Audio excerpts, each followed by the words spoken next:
Hello, everyone. Welcome back to the SMRI Grand National Series, the end of the regular season right here in Daytona. Tonight's race is brought to you by the RCA TV.com. They provide innovative quality products designed to meet the unique needs of healthcare, education, and other commercial markets. Joining me tonight is Nick Massey. As qualifying is just wrapped up, it looks like Fody has won the pole, followed by Crump, Green, Hosek, and Josh Adams are the top five. What are you expecting to see out here tonight, Nick? Man, I'm really looking forward to this one. You got a lot of guys that have to go up there and race for points, try to lock themselves into the playoffs. Gonna do our best to keep track of all that, keep everybody informed of what's going on out there tonight. But man, I'm just glad I'm not down there points racing for trying to lock myself into the playoffs like some of these guys are. Should be pretty exciting. Yeah, to set the table for that, so we've got Ethan Burrell, Josh Adams, Tate Lytle, Tooker, Steinmiller, Chad Frankenfield, and Garrison Hogan are all locked in. This is a fun race for them. There's no stress. You got Jeff Green, Fody. They're both 30-plus points to the good. Thomas Sherman is 20. Weeks is 13. Clark, John, Colin Fern are right there on the bubble, above the bubble, and then you got everybody else down here. Looks like three guys could point their way in: Barbieri, Rucker, and Dylan Thomas. Everyone else basically looks like they're needing to win. And there's some good names down there that could win. You know, you got Trevor Elam, Josh Robin, Zach Evan, David Westergreen, Brandon Key, Thornquist, Vincent Isabella. You know, it's Daytona, so anything can happen.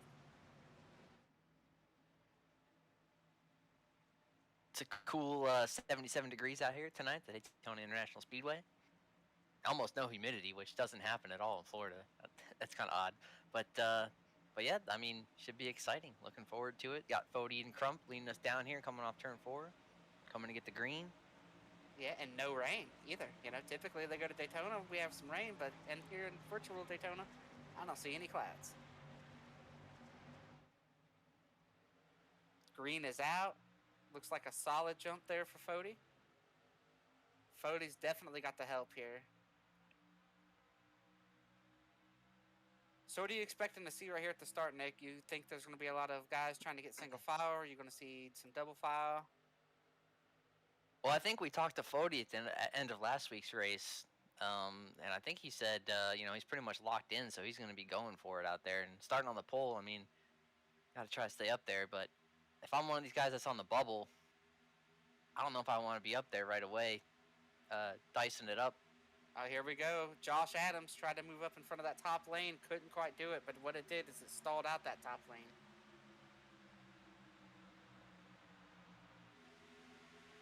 I don't know, Chris. If you're one of these guys that are right on the bubble, like Colin Fern, Barbieri, Rucker, you're a couple points in, a couple points out. What's kind of your strategy here? Do you pay attention where these other guys are running, or do you just kind of run your own race and try to be there at the end? If I'm points racing, I'm probably going to ride around at the back for a little while as we're side by side, double wide, like it's the start here. Josh Adams did get up in front of that second lane. It just depends. If I'm locked in, then I'm feeling good. If I'm Jeff Green, some of those guys that are 30-plus points, I'm hanging out at the back no matter what. And if I'm on the bubble, it just depends. You know, like I probably ride a little bit at the back, and if I have to race at the end, we'll race. That outside line just not quite enough to get clear. We'll see if they can get a good push. They're definitely more formed up right here. Yeah, I thought the 95 of Josh Adams was possibly clear going into 3, but I think it's just too close of a call to make that move and come down this early in the race. You don't want to wreck the field lap 2 here. But that 95 is always one to keep an eye on at the split tracks. Always seem to be run up front, leading a lot of laps. So I expect that 95 to be a factor tonight. Yeah, and he's locked in. So, and Jeff Green's one of those guys that's way good to the points, but he's right there in the thick of it. Worst case scenario for him would be to get wrecked and lose 30 points. Still just double file.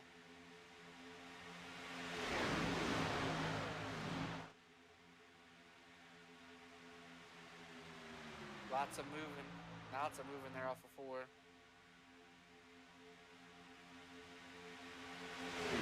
It's all too wide though, and we've seen these things, you know, have the ability to get too wide.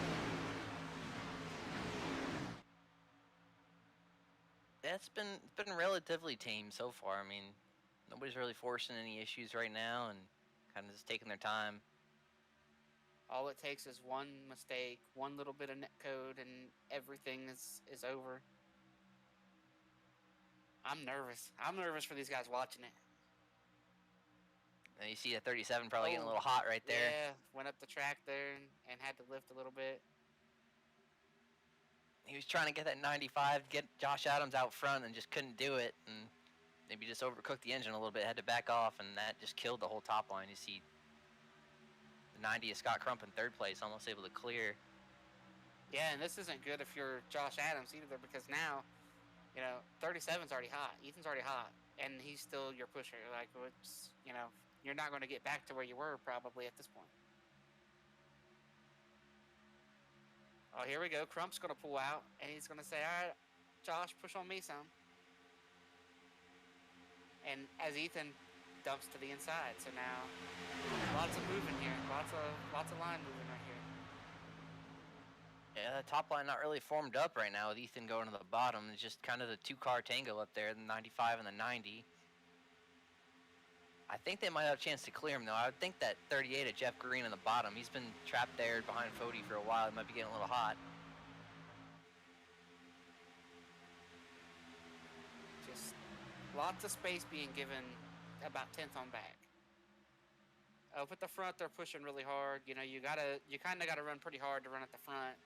But once you get outside about the top 10 or 15, then it's guys just trying to take it easy and get to the end.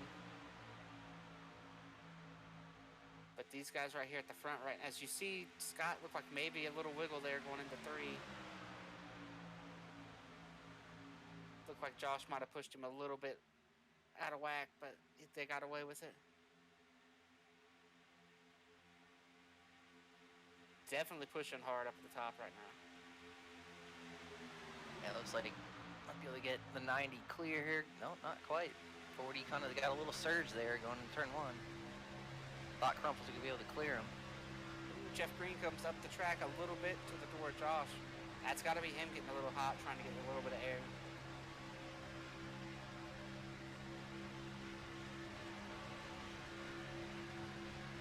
I mean, outside of these front, what is it?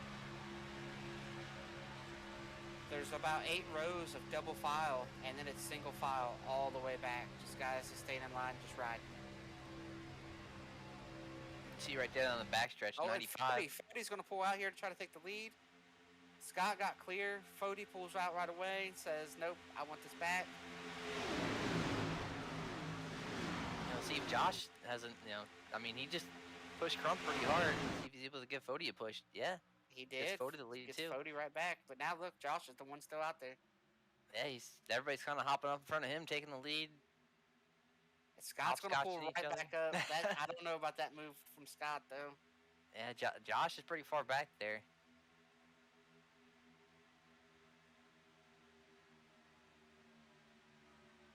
See the 15 and Chad Frankenfield working his way up there, too. Yeah, he stayed on that inside line as these guys are around. Oh, is Jeff Green going to come up here and... Oh, that's gonna hang Scott out. That's going to shuffle Scott right to the back here. Jeff Green pulling up there right in front of Josh Adams to get that push, and now they're double wide right there with Scott Crump falling back in the 3rd lane.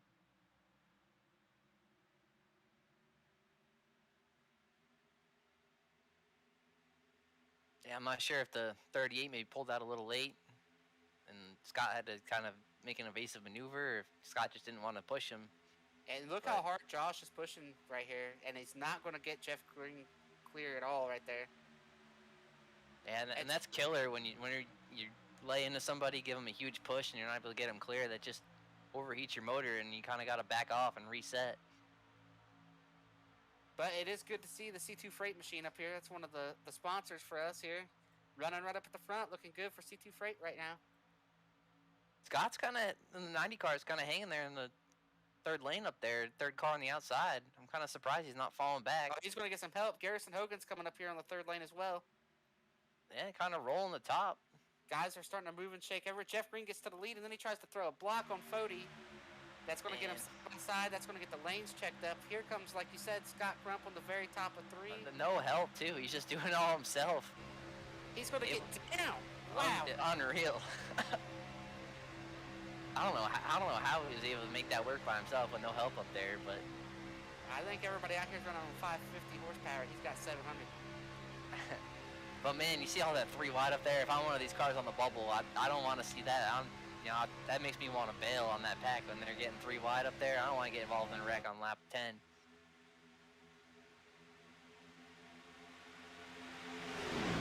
Just good stuff right here, right from the drop too.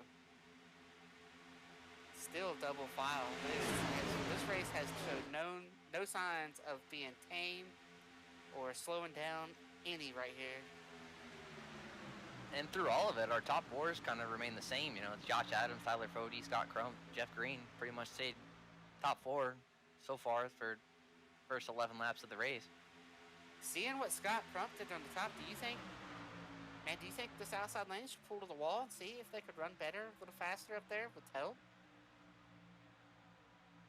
I've never really seen a car be able to just work the third lane up there by himself. And I mean, Scott drove by like 3 or 4 here cars. We go. Got him clear. Josh Adams clear to the lead with a push from Scott.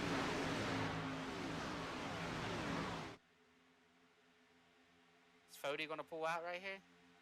We've seen Fody get past and pull out immediately and say, nope, I'm not worried. Oh, here we go. Contact. Wow, they got away with it. Incredible stuff here. I don't know if Scott in the 90 just came down, or maybe the 88 didn't hit him square on that push there, but could have been massive right there if something were to happen, but kind of spread these guys out. And that could have been big back there, 20 cars back too, like checking up for that, seeing that. That was incredible stuff there to get away with that. As here they go, they put them right back. They did not scare themselves at all. Scott and Jeff right there, the 2 cars that got together, are now working together to take the lead away from Josh and Fody. Got Chad Frankenfield moved up off the bottom for the first time.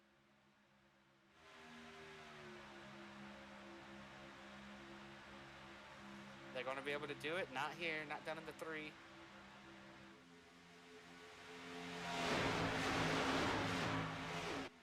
And just to fill everybody in a little bit here, our top 4, Josh Adams, Scott Crump, Jeff Green, Tyler Fody, Chad and Chad and Josh are locked in on wins. Jeff Green and Tyler Fody, they got a 30-point cushion, so they're pretty much locked in, so they can kind of force the issue here and race like this. A lot of these other guys on the bubble don't really. They're points racing still, man. I would not want to get, we'll see it at Martinsville this next week, Chase Elliott and Denny Hamlin got 30-plus points, but that doesn't mean you can just call the race like you're locked in. As Crump's going to get the lead, and he's going to get down right in front of Josh Adams. I believe Frankenfield and Green are teammates there in that top lane now. Let's see if they can work up through here. As Garrison, look at this. We got another car. It's Garrison up on the very top, trying to work the third lane all by himself. Scott Crump showed these boys something, and they are trying it out. Did not work as good for him, though, as he gets back down into the middle lane.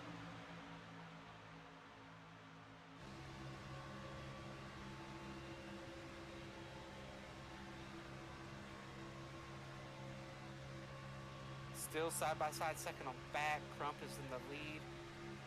Looks like they're getting a push there towards the lead. Yeah, Jeff Green, he may get... Scott gets turned a little bit sideways right there. Just look at Garrison up here, trying to work the top. Jeff Green got turned sideways too. That was a massive, another almost wreck right at the very front.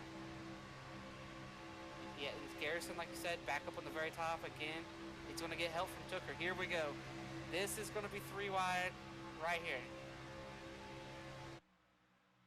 It's going to be good stuff. And that's 2 cars that are locked in. Garrison Hogan and Dave Tooker up on top 3 wide. So, I mean, again, they can... Hits the apron. He's hitting the apron again. Wow, they got checked up. They're going to get away with it.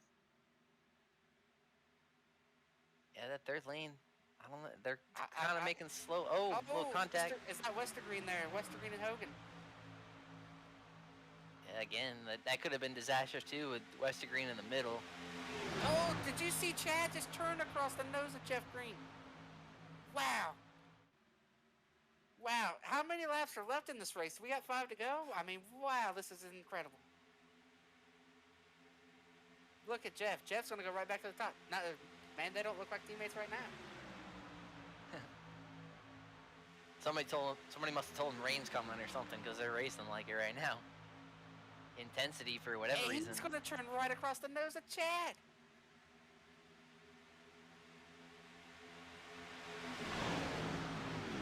There is no way I'd be doing this. Man, what's going through your mind if you're one of the guys on the bubble back here in this pack? I'll tell you what's going through my mind is there's about to be a pile of cars somewhere.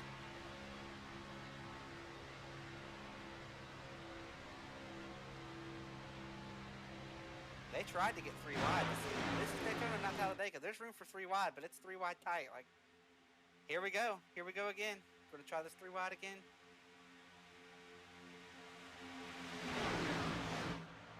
Man, I just don't know about this. Man, it looks like these cars are starting to handle a little bit too. You see them kind of bobbing and weaving in the tri-oval and the corners. About 20 laps into a run, so the tires might be starting to go a little bit. Handling might be coming into play. Oh, wow. Yeah, maybe so. But man, they're pushing hard right now. See Chad pushing Jeff Green all the way down the backstretch into the corner. I mean, we've got Garrison's pulling out. Garrison's seen enough. He's backing out. He said, I think this wreck's about to happen. Let me find a way to not be in it. See Chad pulling out. Trying to get the push from the 90. Scott Crump, get the lead back. But man, Chad gave Jeff Green a huge shove going into turn 3. Yeah, look at these cars moving up off the bottom. And being a pusher, like, you know, being in the position that Josh Adams is right there, the second car, third car on the inside, it's so hard to see where that apron is when you're tucked up under somebody. You know, it's really easy to go down there and clip that apron a little bit or just miss the line. I wouldn't want to be anybody in this pack. I mean, this has been some crazy. And somehow they have yet to have the wreck. I mean, we were talking about them 2 wide, 8 rows deep. I mean, look what's left.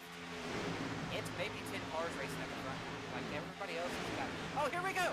The 2 teammates get together. Josh Adams is in it. Jeff Green is in it. Chad Frankenfield is in it. Oh, 2 with Tate Lytle's in it. Hard. 24. A lot of you guys just coming to a stop.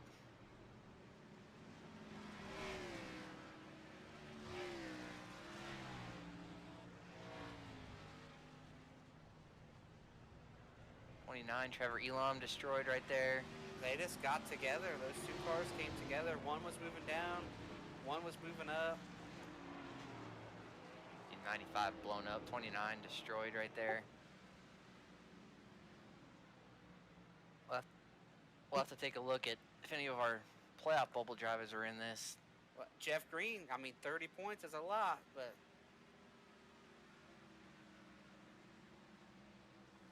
I mean, you got Chad, Jeff, Crump's got some good damage. Tate Lytle, Martinez.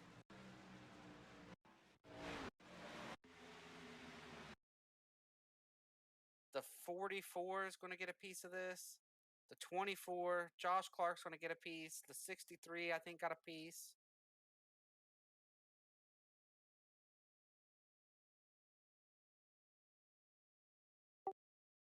Take a look at what happened here coming through the trial. We'll go into turn 1.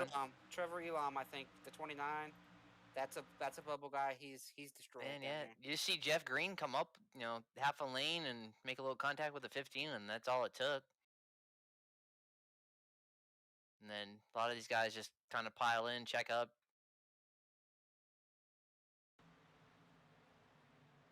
I think the wreck would have stayed on the apron or close to it until some guys trying to check up and get low, knock some guys off the track, guys checking up. I mean, it just became massive.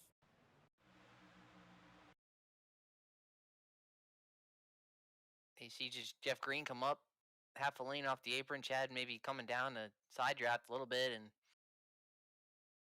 it's on from there.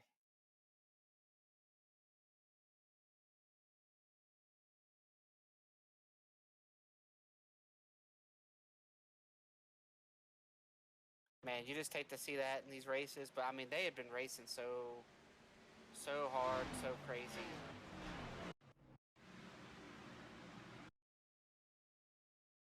I mean, we talked about how lucky they were to get away with what they were doing, and eventually luck ran out. As we're going to ride on board with Tate Lytle here, as he is one of the cars involved in the wreck. Yeah, he made some hard contact into this thing. I would think this thing is done after seeing the hit he took. See, wrecking in front of him, starts checking up, and just nowhere to go. So Jeff Green is 35 points to the good, and he was involved in that wreck. Fody looks like he got through clean. It's like Rucker's all right. Barbieri's all right. Thomas Sherman looks good.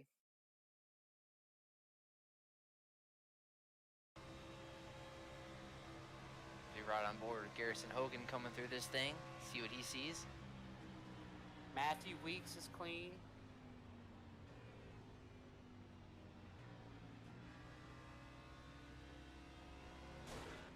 Oh man, I almost made it through. We saw daylight, and just, man, that car just came out of nowhere and just nowhere to go.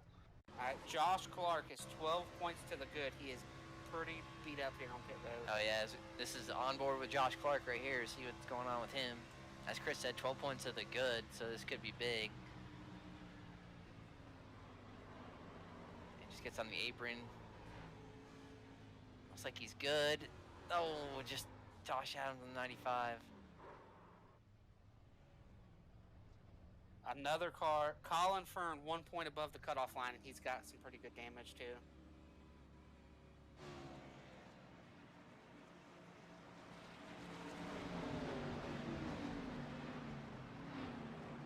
And so it's just pretty much going in the damage control mode for some of these guys now. That Colin Fern, Josh Clark, just try to get all that damage fixed or as much as you can, and get back out there. Hopefully, some of your competitors maybe get involved in some other incidents and still have a shot at making these playoffs. A big winner here is going to be Ryan Barbieri, because he is 1 point out, and those guys, a couple, 2 or 3 guys that are right in front of him in points, they are in it. He is clean. Rucker, you hit on Rucker. He's clean, correct? Right? You said. Yep. He looked good. But yeah, Jeff Green is still set on pit road. I mean, he was what? He's 35 points to the good. Yeah. But man, I mean, one last car to check on here is Dylan Thomas. Has anybody seen anything about that car?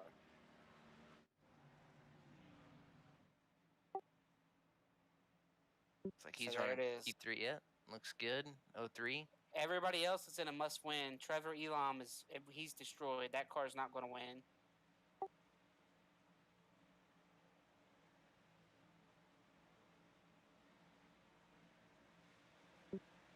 So we were talking about this wreck as the green flag comes out here.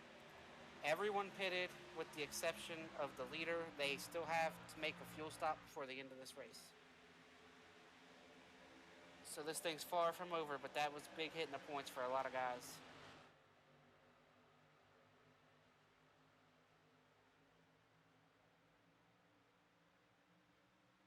Everything's changed here at the front now, Nick. Lots of different players. Fody's trying to get back up through there.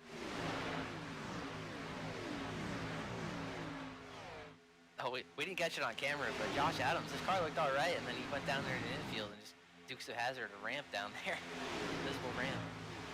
But I was curious. I was just looking to see he was still set on pit road. His car didn't look that bad when I saw it, and then jumped 10 feet in the air. But yeah, it sucks to lose a shot at the win if you're Josh Adams, but at least he's going to be racing in the playoffs next week. Some of these guys in that wreck are, that's it. That's their shot. Yeah, and just like that, we got a set of new faces up here. only familiar one is pretty much the 40 Tyler Fody. Yeah, and now it becomes, when do you stop for fuel? You could split this up right in half, get fuel, maybe get 2 tires. But like we were talking, maybe handling comes into play. You want 4.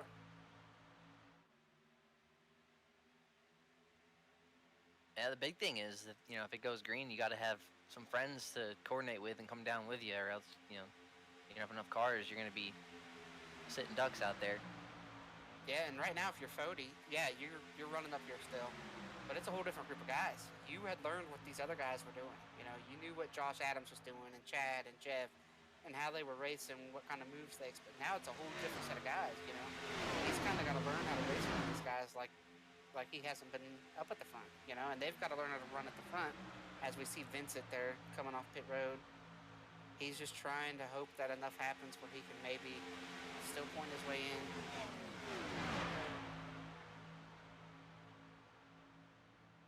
Or I'm sorry, that's Joshua Clark. My bad, on the wrong call out there. We got a race going on for the lead, though. Dylan Thomas pulls up from the bottom. He's going to try to take the lead.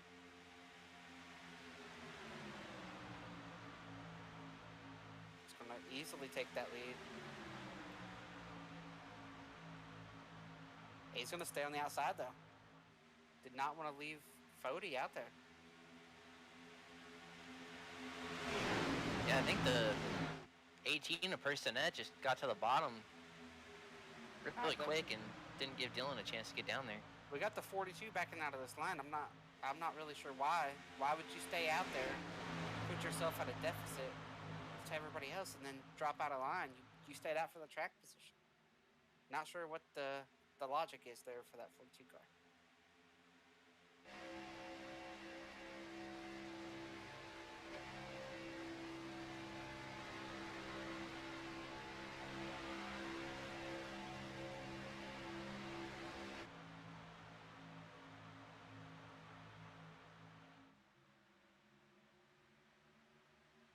So what do you think's going to happen here, Nick?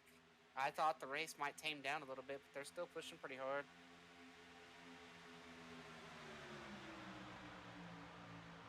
Yeah, I don't know. I mean, you got a lot of cars that are out of it now. I mean, you see just with that one wreck how much you know, the field has shrunk a little bit here.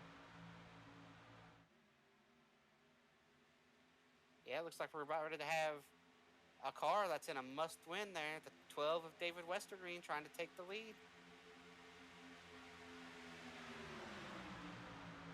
Wouldn't it be a story if Westergreen can get in here and win to get in?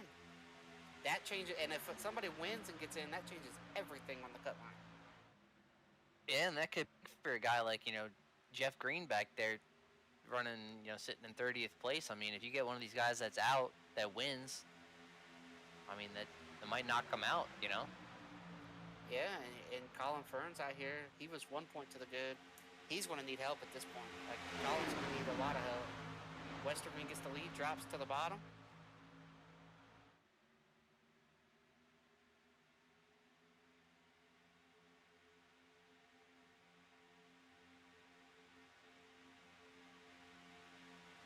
Just kind of hopscotching along there on that top side.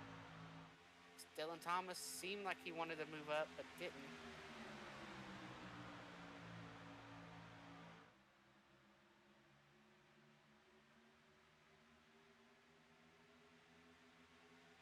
I think Ethan is still good back there in the 37. He's just riding at the back of this pack right now. Tooker's right there. A couple teammates that I think will be hanging around till later. Crump's right there with him as well. And 90 car, Scott Crump's a little beat up, but might still, you know, still hanging in there in the draft, so. Yeah, it might not be a good leader, but still being in the lead draft, that's all you need. You just need the lead right at the line. You don't need to lead a whole lap. True.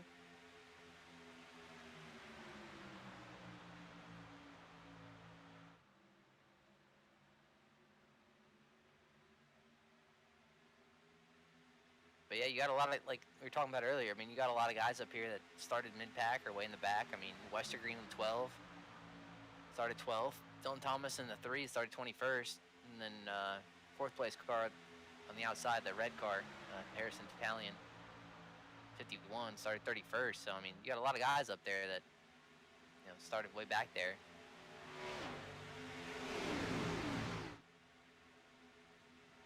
And this 12 car, I mean, I feel like he's had awful luck all season. If there was a wreck, somehow it always finds that 12 car. So nice to see him having a good run up there. Yeah, I mean, and right now you're just catching lap cars pretty often after that wreck. Some are staying down the bottom, some are moving to the top, so as a guy at the front, you'd like it if they all did the same thing, but as long as you're catching them, strung out like that, it's okay. As long as they hold their line as a lap car and don't try to move right as you get there, it's all right.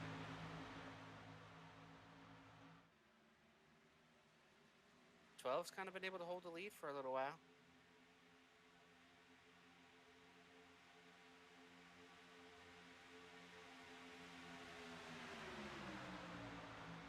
That the 3, Dylan Thomas, I mean, he was sitting 8 points out, so I mean he's doing exactly what he needs to do up there, run the top 5. A lot of other guys had trouble already, so I mean, well, you got to think he's probably going to move in front of Fern. Fern's out here. His shot to win and be competitive is over. And then another car you got up there is the 6th car, third car on the outside, Zach Evans. I mean, he's sitting there 39 points back, so he's in a must-win situation. As they're about to catch Jeff Green, is Jeff on the lead lap, or is he already lapsed in? Jeff's shot to win is over. The C2 Freight Machine is 8 laps down at this point. But it is important for him to run out here because he's got to try to, he had a big point gap, so.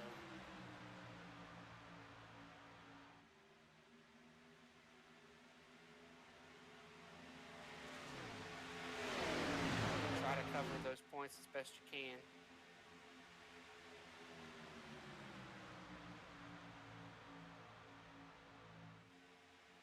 And that C2 Freight Machine, it's pretty tore up, isn't it? Yeah, he's just out here logging laps, hoping a couple more guys get caught up in some incidents, he's able to pick up some more spots.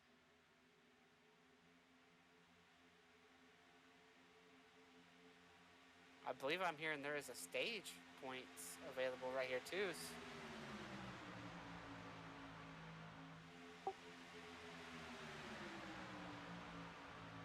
Yeah, right here we're coming to we got 1 lap left in the stage right here.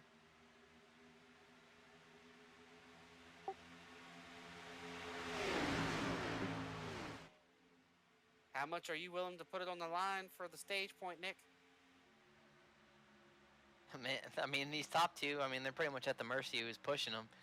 Not much they can do other than keep it to the floor. But, oh, man, looks like that... Dylan needs the points. Does he try to pull out? Does he even have the momentum or the run? I don't think it's going to be Westergreen all the way. Yeah, that outside stalled out pretty hard going into 3. I don't know if the 32 was overheating a little bit out there, or they just kind of pulled the parachute there at turn 3.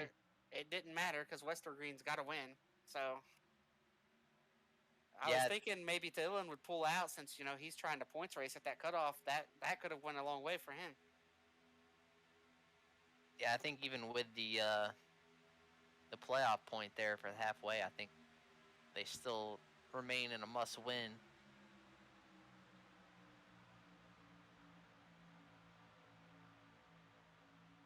I'm hearing some talk about maybe some pitting here. We'll see. Yeah, we got a group of 4. It's pitting right here. Rucker, 31, 1. What is that? Gerald, Thomas Sherman, and Andrew Rucker pitting right here. Are 3 cars enough, Nick? I think so. I mean, I think if they're all on the same page, I think they can run faster than the lead pack. I kind of like the call. I would have liked to maybe have 4 cars, but I like it. If this thing goes green, then, I would expect them to maybe take the lead over. I don't know, man. I feel like in this Xfinity car, you really want to stay with the pack. I don't know about in a fixed setup being able to take 3 cars and outrun the pack. I I mean, where are they? Have they even blended off into the road yet? I mean, I would think that they did. I would think that that wasn't a 4-tire stop. That had to be fuel only, right? And that kills them. Oh, The Rucker 64 spun spun. out. Yeah, he spun out here in turn 1 and 2, on the bottom of the track. And look at Thomas Sherman and Gerald. They're not even close to being together. Yeah, they didn't come out formed up. Rucker spun out, so that's gonna kill their chances there. Yeah, and if you look at Thomas Sherman and then look at where Gerald Campbell is, that's this pack is going to swallow them up really, really fast. You see the one backing up to Gerald there, but yeah, I mean, it's too late now. They just now got to the line that this pack's gonna swallow them whole. I'm not sure if they weren't all on the same page, getting the same amount of fuel, same amount of tires, or what. They came off pit road pretty spread out right there. Yeah, and one of the three couldn't even get off the road.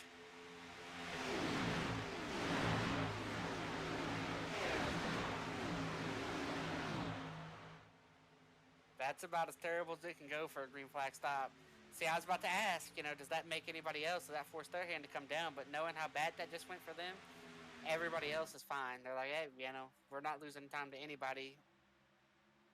Don't have the opportunity to lose time to anybody now. See, I think if you're one of these cars running behind the pack single file, I think you maybe try to coordinate something with some of these guys back here and make something happen. But I personally don't like, though, with short pitting, which is 2 or 3 cars, even 4 cars. At this point, you're catching lap traffic all the time. You're always getting a tow, so the lead pack is always getting a tow. Lead pack's always pushing the hardest. And now, if you pit, you're going to get a tow, but you're still don't have the car numbers that the lead draft is going to have. Yeah, but I think all you really need to maybe match the lead pack is like 4 or 5 cars. Lead packs side by side, trying to pass each other, and if you single file and try to make speed, I think you'd have a chance. Well, let's look here. The lead pack right now, this lap, what is that, about a 48.3, something like that? Yep. Thomas Sherman is a 48.3 as well. And they're getting tow off of lap cars. So they're running that, getting a tow. And the lead draft is not getting a tow right now.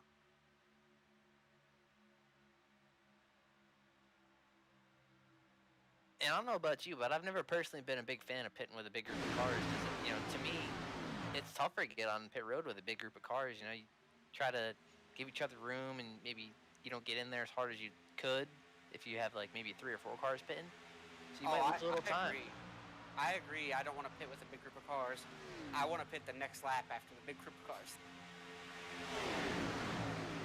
So if I'm not here in this pack and all 10 of them decide they want to pit, then that next lap, I'll pit. After the pack picks, I'll pit, but I can hit my own marks. I'm not checking up too soon or too late, because a lot of times you could drive yourself into speeding trying to judge off of somebody else.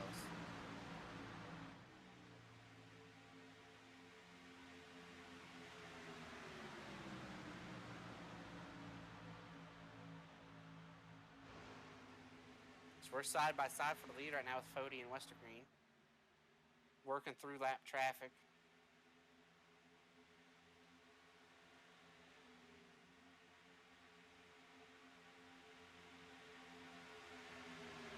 Lead draft that time ran a 47.7. Thomas Sherman ran a 48.3. So they are constantly beating these 2 cars by themselves. Yeah, they're going to be a lap down here in a couple laps. Lead pack reeling them in real quick. And now you might be sitting there thinking, well, when everybody pits, won't it be okay? They've lost so much time now. When everybody pits, they're still going to be by themselves. So what these 2 cars need, they need a yellow before everybody pits. And before they get lapped. So they need a yellow in the next 2 or 3 laps.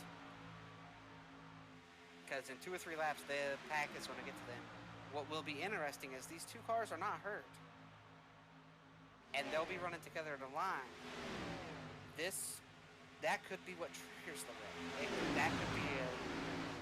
That's going to be a tough deal when they get to those two cars.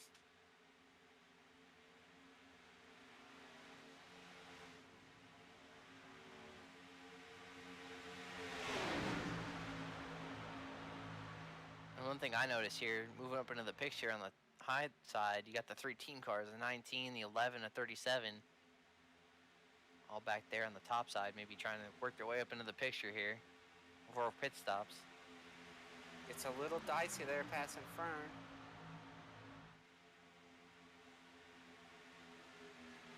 And that's a good strategy, you know, if the 19, the 11, 37, working the way up there before pit stops, that's a good thing to try to do, you know, when everybody's trying to pit, trying to get to the bottom of the track, I mean, make some hay up there on the top line if everybody's trying to get down and pit. And you're seeing it in the same shot right there. Thomas Sherman and Gerald Campbell are in the same shot as your leaders as they came down the backstretch. I mean, the plan, like you said, it could have worked. We'll never know if it would have, but it was a shot worth taking. The execution was terrible, though. That was some terrible execution by those 3 Fords.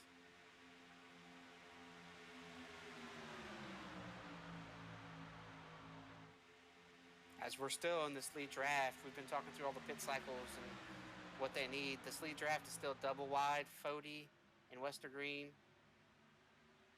Just every time one starts to pull ahead, the other one catches up a little bit. And like you said, the 3 teammates, but Weeks backed out of that. I don't know if something happened, if we missed it or what, but Weeks has decided to kind of fall off that pack a little bit, away from his 2 teammates. Yeah, I mean, Weeks is kind of a bubble driver as well. I mean, he's 13 points to the good, so maybe he's just not willing to, doesn't want to get up there in that pack and race it out right now. Maybe just try to take care of the car. Yeah, with everything that's happened, Weeks is probably, he knows or has been told, as long as you finish, you know, you're going to be okay to make the playoffs with the guys that have wrecked. Unless there's a new winner. You know, his situation's a lot better now than it was at the start of the race, with some guys right in front of him at the bubble getting involved in that accident.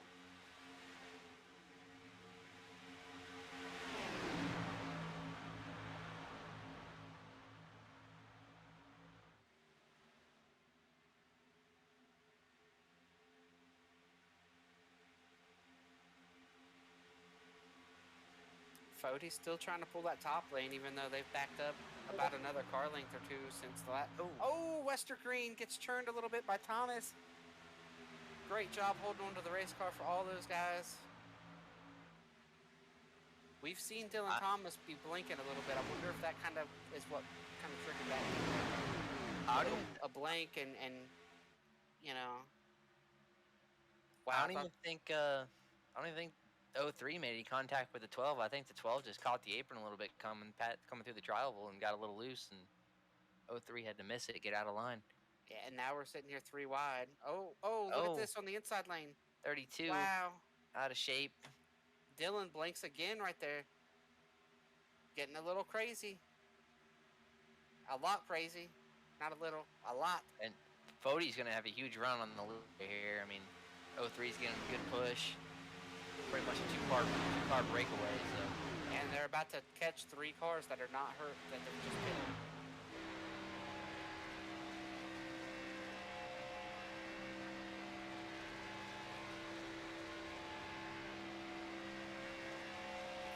These 3 lap cars are. This is going to be. I am very curious to see how this plays out when they get to them. You can see that they're catching them pretty fast. Are they going to try to block? Are they going to try to move them around in front of these guys? If it was double file, they could pick a lane and stay, and if it being single file, these front guys could kind of pick and choose how they go around them. You see the momentum here. The 42 is going to stay on the bottom. And the 42, I mean, he's also in a must-win. I mean, he's sitting I don't even know. He's way out. We talked about him pulling out a line earlier. I'm surprised he did that because you just see how much it cost him. I mean, he's going a lap down now. We're, what, 20 laps later? And look at this. That stalled them out. So now they're too wide. These lappers are going to be able to stay right there. Or these guys on the tail end. Boom. That's all they needed. That's all they needed. Yeah, this is going to give a lot of guys opportunities to pass. And the pack energies helped them out. They're catching Tooker, though. Here we go. Let's watch this. This could be a trigger right here. Oh, man. Got the 54 slow on the bottom. This is going to be a bad deal. This is going to be a bad deal. Wow. They survived. And if you're the 12 of David Westergreen, I mean, you got to hop in line behind these lappers here and, just kind of ride it out, I think, until pit stops. I think that's what he's doing. Because those lap cars, he's going to move up, try to get the push from Tooker. Man, I'm surprised. I mean, those lap cars, they don't have damage, I don't think, and they got the fresh tires and stuff, and I think they're going to be pretty tough to pass. I think you just got to ride this thing out at this point. Oh, Rucker pulls up, and that's going to be a wreck. The 42's in it. We're not going to get it. Are we going to get a yellow? Oh, we got cars in the grass. That was... I think we're going to stay green. I think that was all Rucker. That just a lap car just... Tooker's got some damage. No yellow for that. Yeah, it looks like look the replay at it. Look on the replay. 64 just comes up right into the side of the 12. Takes the 42 out. I don't know who that was spinning the inside wall. Yeah, got to be more heads up than that when you're that 64 car. You're multiple laps down at that point. You have got to be more heads up than wrecking the lead draft like that. I don't want to call anybody out, but that's something you cannot do when you're 2-3 laps down.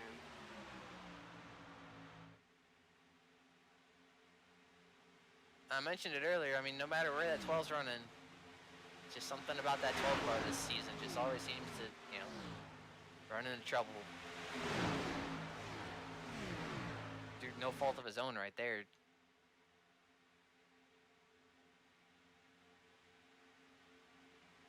But fortunately able to hang on to that thing, and that could have been huge.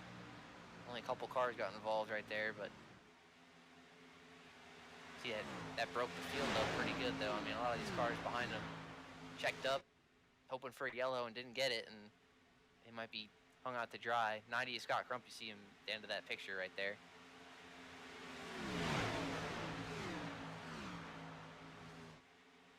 Here we go. What's going to happen here with these lappers? These lappers are trying to work together to stay in front of the leaders. Yeah, doing a good job of it too. I mean, all they really got to do is just stay on the bottom, I think, and they're going to be tough for the whole pack to clear them.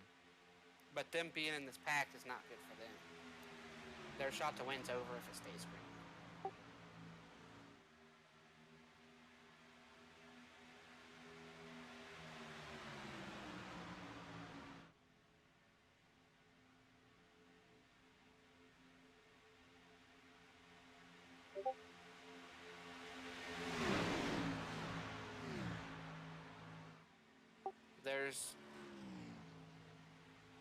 There's only 16 laps to go.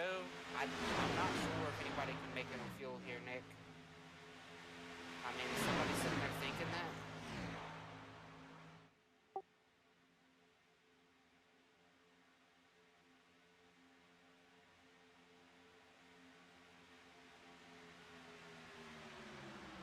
The 11 Matthew Weeks coming off pit road right there. They would have to go 49 laps on fuel with 3 laps to caution. I just don't know. I think it's a little much. You'd have to be saving top off with 1 to go. I think that's where it's sitting. That Tooker's cleared those lap cars. I think that's a good move for the 19 right there, too. Pull down in front of those lap cars and have them maybe push you, and you might create a gap between yourself and the second place car if they're able to stay with you. I wish these guys had the virtual crew chief so we could ask them, hey, you thinking about trying to make this on fuel, trying to stretch this thing out? I find it hard to believe that these guys can make it, though. I mean, like, you had the 4 Fords pit 15, 20 laps ago for fuel. I mean, 14 lit out of shape right there. Got a little Oh, bit of the he's apron. still trying to catch it. I mean, I don't think of those 4 Fords would have came down to pit if, they had a chance of making it. But Matthew Weeks just came off pit road as well. Kind of missed that. The pack went by him. He's able to rejoin, but I don't know if he came down by himself. Kind of looked like he did. And he was up there with his teammates, 37 and the 19.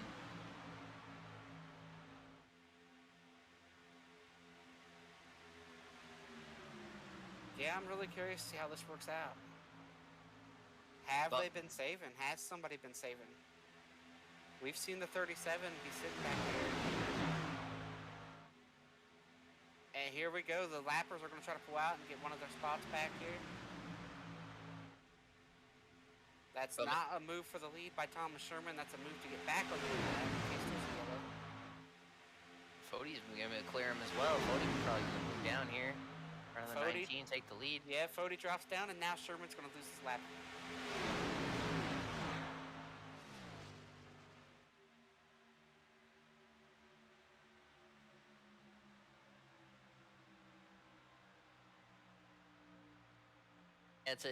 It's a tough position to be in as a lap car too. I mean, you're racing up there in the lead pack and trying to get your lap back, or try to be the lucky dog car as the 1 and the 31 are kind of those two cars right now racing for the lucky dog. And as you see Gerald move up and then kind of come back down, like he was going to move up, and then he was like, "No, I ain't doing that." Ethan gets into the back of Sherman, turns him sideways, which turns Ethan sideways, and wow. Yeah, that was kind of odd right there. It kind of just seemed like he was trying to give the 1 a push, and it didn't look like the 1 checked up at all. It looks like he just got him a little off center or something and got him out of shape. But he's got to go single file. I would think they're getting ready for pit stops here. Now there is a rule in Elite where you have to leave when you get so many laps down. So we've had Jeff Green has had to leave. Ryan Barbieri has had to leave. Like, we've lost some guys who got too many laps down.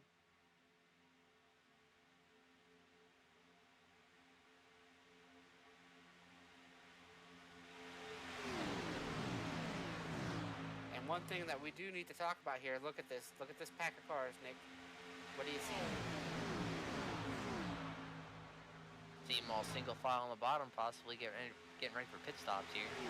Exactly. First time all race they've been single file. They're coming to 10 to go this time. They're going to be coming to pit. Look at Gerald. Gerald Campbell says, "Okay, I'm going to pull out here." Thomas Sherman's going to pull out here. I can't think this whole group's going to pit at the same. If this whole group pits, somebody's going to wreck. More than one somebody. If they all think they're going to be able to pit together as a full pack, this is going to be entertaining. Oh man, here they come. That's pretty much all of them. Wow, are they all going to make it? It looks like everybody had a pretty clean entry right there. Make me a liar, right? Oh, look at this. The 92 car was speeding for sure. I don't know what he was at the line, but the 92 car had. Oh, we got some contact. There it is. I was not a liar. Oh, who's that? 83 Hank Steinmiller? 63 Hank Steinmiller? He's going back to his pit box. Will they pit it reverse? I don't think iRacing does that. Be cool if they did. Man, Hank is hating this. When he sees this later, he is going to hate that we just showed his whole pit road deal here. Hey, he looked good. He looked good right there, and oh man, just turned into somebody there. Yeah, I don't know. He's trying to get in his box and didn't realize 44 was there. Got Crump coming all alone right there. Maybe he's banking on them. Maybe. Hey, Scott Crump did what I said earlier. Remember, I want to come the very next lap after the big group. Yeah, it might work out for him. I don't know. We'll see. He probably will still blend in this pack. Did anybody do anything different? I mean, I would imagine these guys probably just took a splash of fuel.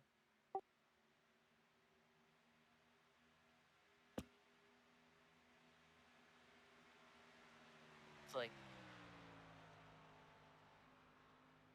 like our leader's going to be the 86 to Ethan Reasoner here, staying out. Yeah, but they're right behind him. He hasn't pitted yet, but they're already about to pass him. At this point, if he's been saving fuel and he thinks he's going to go to the end, looks like all these guys are on different strategies. I mean, we got a pack of, what is that, 5 or 6 cars right there with Tyler Fode, and everybody else is way back there. Scott Crump is going to blend with this group of 5 right here. Oh, yeah. Well, he's able to latch on, though. I mean, he's got to get it up to speed here. I don't know.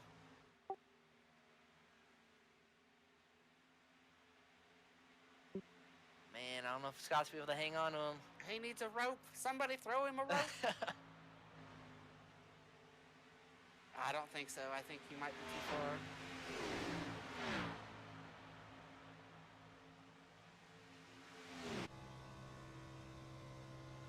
All right, let's set it up, Nick. We've got... He might be all right. I don't know. I mean, the one lane of cars, I mean, they're going to have to do a lot of checking up. He might be all right. I don't know. I think he's too far back. Slapper might help him. Look, I think he's too far back. If he didn't have he's still the damage, I'd say time. Probably. Look at the time gap there. Still losing a ton of time. So I don't know. It's coming back the other way. Hey, look at that. Coming back the other way. I don't see it. He's going to have to pull out of the draft to pass Ethan. Somebody might have threw him a rope. Look at that. He gained a 10th and a half. Turn 3 and 4. I'm telling you, man. They're checking up. He's going to get there. Oh, yeah, they probably just caught Ethan Reasoner. That might have saved Crump right there. Ethan's got a pit, though, right?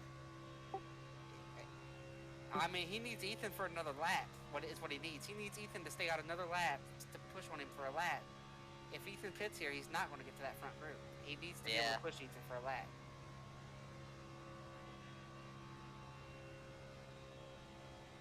See that time? I mean, it's still coming down. Ethan's still out. Ethan's still out here. And if Scott's able to win this race, he owes Ethan a big gift basket. I mean, it was a 10th and, or I'm sorry, a 2nd and like 4/10 right there 2 laps ago. Now down to 8, still closing. So I think he's gonna be able to latch on here and be all right. The question is though, I mean, once he loses his help, is that damage? I mean, is that gonna cost him? Now they're at the pack. He'll be a player for this now. So to set the stage, we got Fode out front. We got the 2 behind him. Dylan Thomas, you know, he's doing what he needs to do, but that 12 of David Westergreen in a must-win. Dylan Thomas came into tonight, I believe, what is that, 8 points out. So Dylan Thomas came into the night 8 points out. Fode was 34 points to the good, as we see Ethan pit here. And we've established that Westergreen is in a must-win.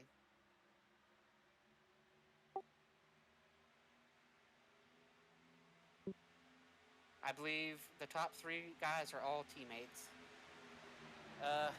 Was Harrison locked in, or is he? I don't believe so. I don't think he's locked in at all. I think he's outside the top 25 in points. So I think even if he wins, yeah, that's what I'm seeing. Yeah. But man, if you're these team cars up here, I mean, you want your teammate to get in. I mean, do you try to help the 12 win this race here? I don't see Casey Hatch on here either. Or Scott Crump. I don't think they're players in this at all.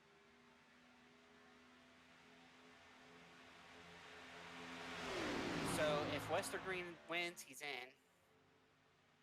Thomas has had some Scott guys... Crump pulling the outside with the help from the 92. Is that Thornquist? And here we go. Harrison's going to pull up here in front of him. Man, that might have been the spot for Westergreen to get up. We're coming to 3 laps to go right here at Daytona. That could have been Westergreen's only chance, maybe at this win. He's got to win. He's got to win. Dylan Thomas doesn't take the shot to pull up. 3 to go. Trying to be a team player, that 12 and the 3, but I mean, man, if I'm that 12 of David Westergreen, I think I make that move and try to get the win myself here. But now he's stuck on the bottom with nowhere to go. So, I mean, I think he's kind of in a box now. Coming to two to go this time. Yeah, he's made his bed. He's in it. Like, he's... Man.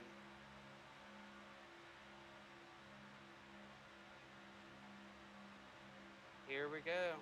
Oh, Westergreen hits loose. the apron.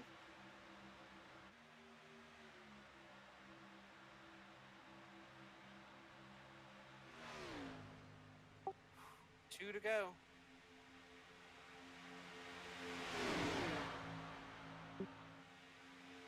Is the 51 going to get clear? Harrison trying to get clear. Now he's lost the ground here. How hard can Scott push him? And these last two cars on the outside, the 92 and the 63, aren't on the lead lap, just to let everybody know. I mean, it's top two cars on the outside and then the four on the inside, all fighting for this win here. And Westergreen's all the way at the back. Like, he's in a must-win. He's going to need a whole lot of help. Might have to work with one of these lap cars here, maybe have a shot at it, but it's a tall order coming from the back of this pack. We're coming to get the white flag. Next time by, this is going to be it right here. White flag. 1 lap left in Daytona. They are going to catch a lap car, and it's going to be Ethan. Oh, 14 pushing on. Oh, I think the 40 might have been dragging back a little bit. That's the only reason I would think that they would stack up like that, is if Fody was dragging back on them. I don't know how that didn't wreck right there. That was that was huge. The 3 was just a sandwich right there. Here we go into 3 and 4. Crump pushing all over the 51. The 40's getting a big push from the 03. Oh, they're going to make some more contact there. And if Westergreen, you're hoping they wreck, but... Oh, there they go, right there behind them. Who's going to get it to the win? It's going to be Fody, followed by 50. I think the 51 got second. Harris Italian got second. Dylan Thomas third. Man, what a finish.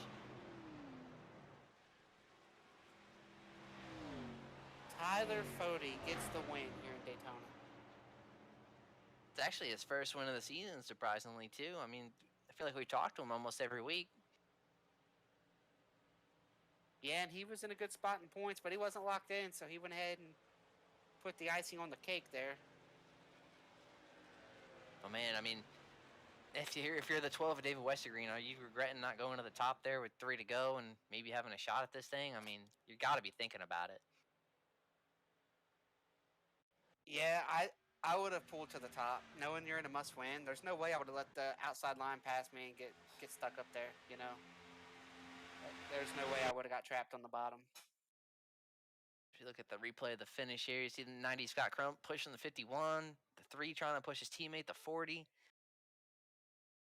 And the wreck happened somewhere behind Scott Crump, I believe. 14 pulls down, lap car got there. Like, it's just... I don't know, being a lap car, if I would have stuck my nose in there when he pulled to the left, but at the same time, you don't know if the 14 had lifted or something had happened. Could have been some net code with the 14 and the 90 that shot him left there. I mean, it's hard to tell. Fody got him by about a foot, maybe not even a foot.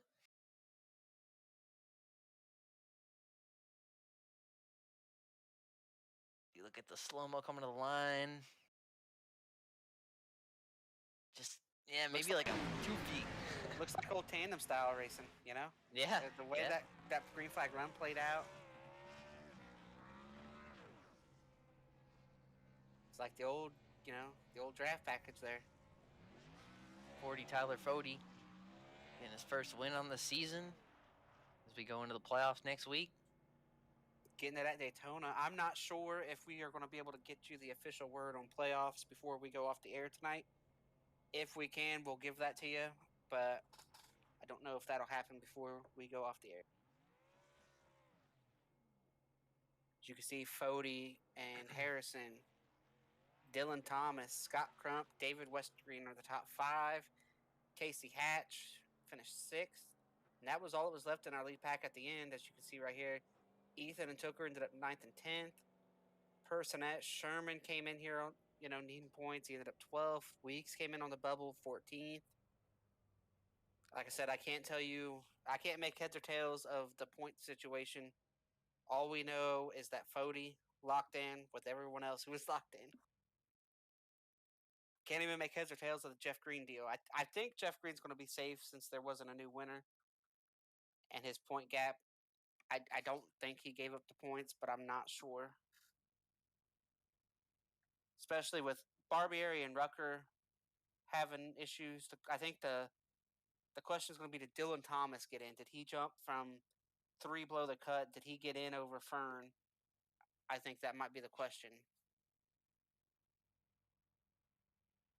Yeah, I So mean, did exactly what he needed to do other than win the race. I mean, ran up front majority of the race and solid finish. So I think that 3 would be all right. Barbieri probably passed Fern on points. The,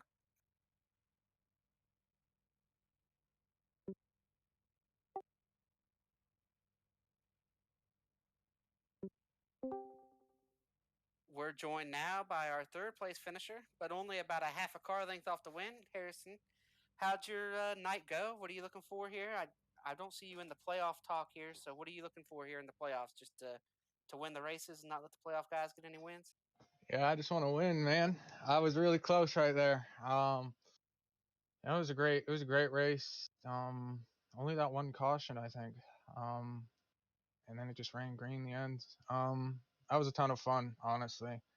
I could be upset. I'm a little upset about second because I thought I had him going in the tri-oval, and then he edged me out just just at the last second.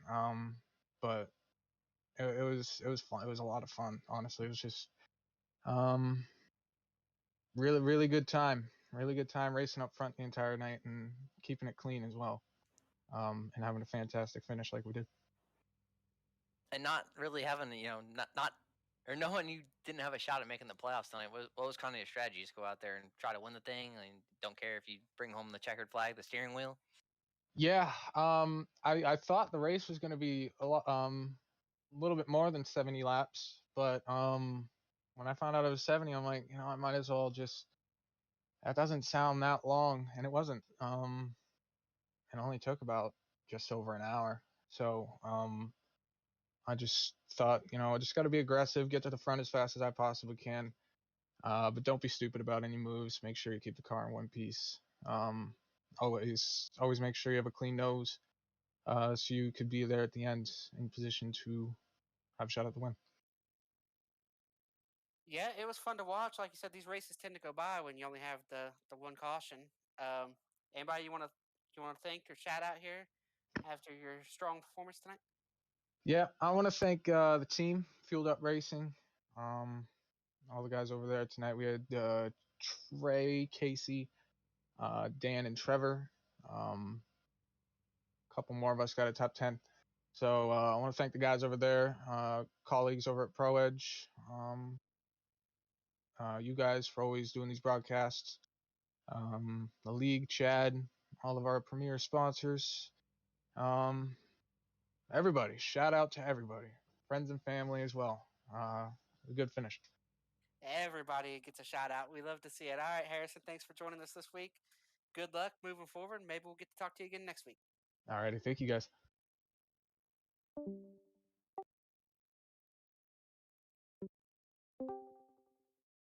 Joined now by P3, Dylan Thomas. We're trying to get the official word there on you, Dylan, for the point situation. We know how tight it was coming into tonight, but you did what you needed to do. Take us through your night. Tell us how it went. I really just wanted to survive that first part of the race there. I wanted to get up front and try and just ride top three ish, but I got pinned back in traffic there for a while and couldn't make nothing happen. We had that wreck going into one. I got the lead, come out of the pits, and I really just tried to ride. I knew if I survived, I would have a good shot at making the chase, and I hope that's what we did. What was kind of the communication on that last pit stop there? Because it looks like you had a pack of like 6 cars there at the end. Did you guys communicate how many tires, how much fuel you were taking? Because it kind of split everybody up. I was kind of surprised. I had two teammates in that pack with me, and we kind of decided when we wanted to go. We called it out a lap before, and bunch of the guys around us decided they wanted to come with us. So when we come off pit road, we did a good job trying to get linked back up and just stay out in front. Yeah, it was fun to watch, and you said ride around. The whole time me and Nick were watching, I don't think we saw riding on any lap except for maybe the lap everybody pitted. But anybody you want to thank or give a shout out to tonight? Yeah, I got to thank all the guys over at Lake Norman. We did a hell of a job trying to work together. They gave me a lot of hell trying to thinking I was just going to push forward to the win. I promised you. If I wasn't blinking red and had nowhere to go, I would have pulled out and tried to win it. But I just decided it was in my best interest to push him to the win and mock him designs for the killer looking car. And as always, my spotter on the roof, Jack. All right, Dylan. Thanks, man. Hopefully, I am getting word, Dylan. I don't know if you've heard yet. You've made the playoffs. 10-4. I guess we'll regroup and try and have a good playoffs here then. All right, man. Good job tonight. Hopefully, we'll talk to you next week, and good luck on your championship run. Way to do it tonight, man. Thank y'all.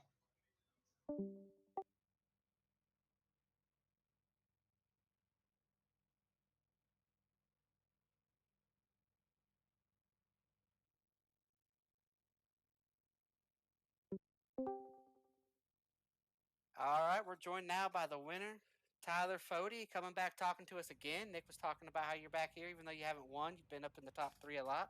So congrats on your first win of the season. You were good on points coming in, but the win put the stamp on it. Welcome to the playoffs. Yeah, man. Well, second win of the season. We won the opener at Daytona thanks to Dylan, and we were able to do it again thanks to Dylan. So can't thank him enough. Yeah, well, Nick and I weren't there for the first one, so it don't count. Oh, gotcha. But take us through your night tonight, man. Yeah, well, plan was to just ride up front the whole time. I didn't really think we had a pole lap going. I don't remember the last time I had pole at Daytona either. It might have even been that first race, but started first. Everyone else was kind of hanging back on our team, but was able just to be up there. I wanted to ride top 3, top 5 pretty much the whole race, try and stay out of the trouble. But sure enough, Chad got up to the front group there, and him and Jeff tried to wreck the whole field, I guess. I don't even know what happened. Like 20 laps in. We've just barely got through that. And then as the race progressed, David and Dylan both made their way up to us. And we were able just to work together, kind of try and control both lines, which was working pretty well. And then we got down to that green flag stop, and we all coordinated pretty well on and off pit road. Was good from everybody. And then we were just trying to ride single file till the end there to try and create a gap. I think we only had 2 or 3 cars that were able to hang with us. Was trying to help David as much as we could because he needed to win. But Harry got to his door, I think, with 3 or 4 to go, and kind of pinned him there. And from there, it was pretty much, I think, just a 3-on-3 between the 2 lines. I couldn't really see too far behind, but can't thank Dylan enough. Like I said, one of the best pushers, if not the best pusher I've ever had here. He's done it twice now this season. So all credit to him. Well, man, we talked to you last week in Kansas, asking what your strategy was. You said you're probably just going to go for it this week, and kind of kept your word. But what do you expect going into the playoffs? I think we go to Vegas first for 100 laps. Yeah, well, I haven't looked at the schedule yet. I guess, yeah, Vegas coming up. That'll be fun. I like the way Xfinity's got it set up with most of these 1.5 miles just being a quick 100-lapper. Makes it pretty fun. Tonight was pretty fun, too, being short distance. But, yeah, looking forward to it. This win will help with some of the bonus points carrying over. Just got to look to be consistent the first round, really. Set ourselves up for the rest of the playoffs. But I think we'll have a good shot at it. Looking forward to it. Well, all right, Tyler, man, congrats on the win. Playoffs starting up. Everything kind of resets next week. So anybody you want to thank tonight and tell us what your outlook is going into the playoffs? Yeah, of course, the Lake Norman guys. Dylan, like I said, also a huge shout out to Wester Green. I think he led the most laps he's ever led tonight, and it was pretty awesome seeing him up there. We tried our best, but he's had an up and down season, just unfortunate luck. But tonight, I think he showed that he does have the pace to be competitive. So shout out to them. Also shout out to Days Gone By and Blue Egg Marketing, as always, for being on the car, and you guys for doing the broadcasts. They're always fun to watch back. So we'll go from here, try and get ourselves into the Final Four. All right, man. Thanks for joining us, and congrats on the win. We'll see you next week. Yeah, thank you. Well, Nick, tell me about what you expected, what we ended up with, and what do you expect going into the playoffs? I don't know. We got the first round. We go to Vegas and the Roval and then Dega. So I think a lot of these guys are hoping for a good run at Vegas to maybe set them up for the Roval and Dega, because I mean that's a tough round. I mean, if you can make it out of the first round, I think you could have a decent shot at the championship. The first round looks like it's definitely the toughest. Yeah, the playoffs are always interesting. I know that Ethan Burrell, I just messaged him trying to get a word with him. He won the regular season championship tonight, but I have not seen him pop into Discord yet, so we can get a word with our regular season champion.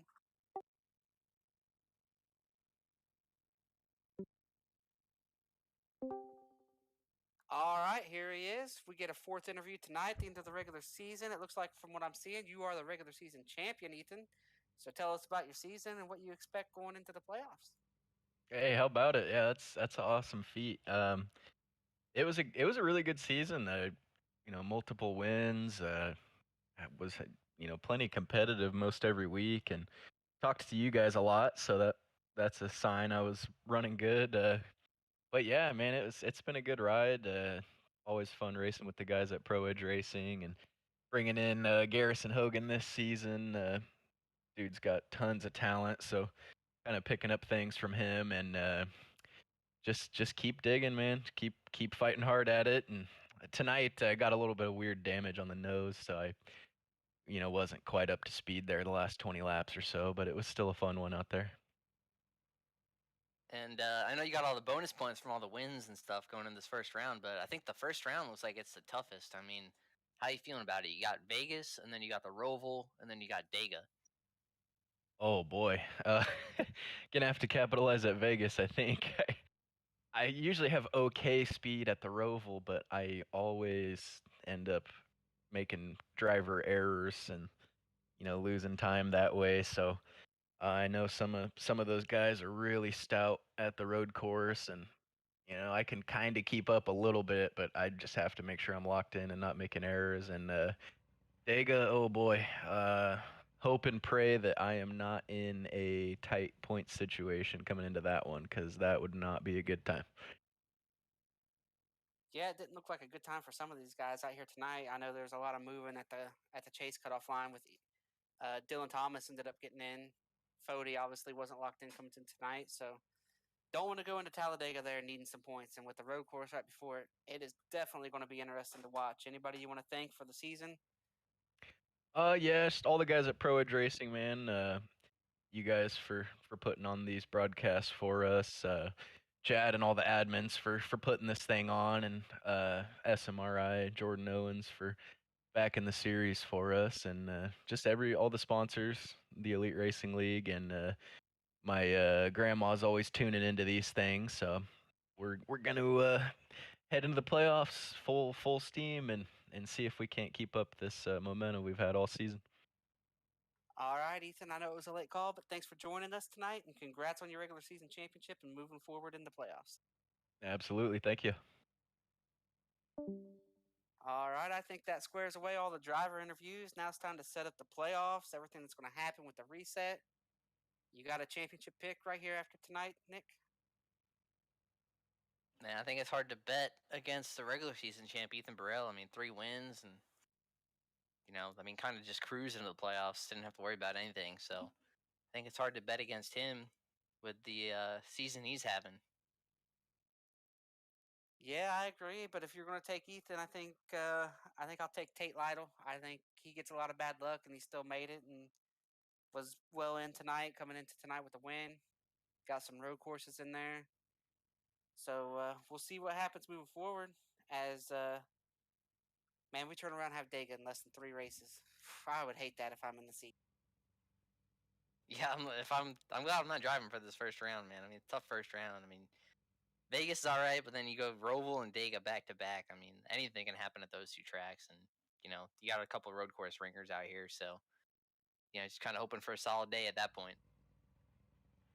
Well, alrighty then, Nick. Thanks for joining me tonight in the booth. Everybody, tonight's race was the RCA commercialtv.com, Daytona race. We like to thank SMRI helping this out, C2 Freight, Response Energy, and all the sponsors that help make it happen.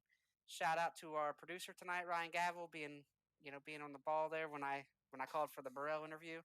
Couldn't do it without all you guys that help us out, and the great drivers that put on the great racing. So join us next week when we start the playoffs.